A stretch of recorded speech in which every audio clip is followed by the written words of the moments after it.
Ste se kdaj spraševali, kako predmeti pridejo v muzej? Kaj se z njimi dogaja na poti od prevzema do razstave?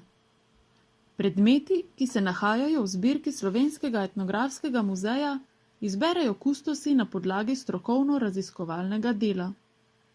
Lahko so podarjeni ali odkupljeni. Večinoma so na nas počakali na podstrešjih, skednjih, kleteh ali v skladiščih zbiralcev. Zaradi slabih pogojev hranjenja je potrebna velika previdnost pri rokovanju. Na novo pridobljene predmete v muzeju sprejmemo v posebni sobi tako imenovani karanteni. S tem preprečimo, da bi se morebitna okuženost predmeta z insekti razširila tudi na druge predmete, ki jih hranimo v naši zbirki. Predmete, ki bi bili lahko okuženi, zložimo v zaplinjevalno komoro, kjer z odvzemom kisika s tako imenovano anoksi metodo vzpostavimo pogoje, ki škodujejo insektom, hkrati pa ne škodujejo muzejskim predmetom in okolju.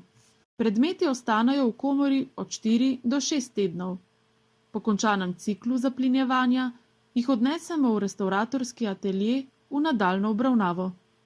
V restavratorskem ateljeju predmete zopet temeljito pregledamo, ocenimo stanje, popišemo poškodbe, vse skupaj pa fotografsko dokumentiramo. Nato sledijo postopki finega odstranjevanja nečistoč.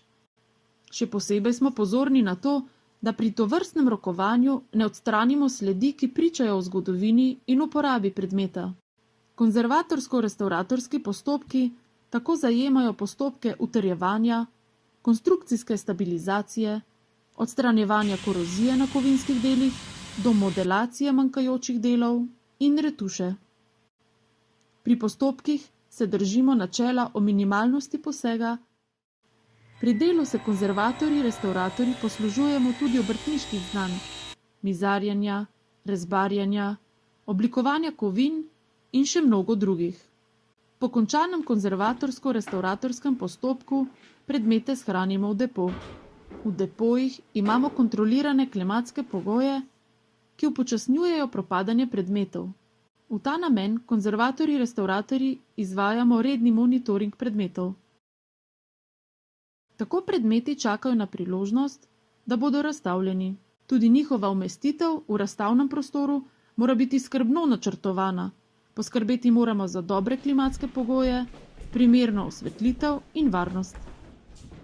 V primeru ogroženosti predmetov le-te tudi za nekaj časa umaknemo v depo.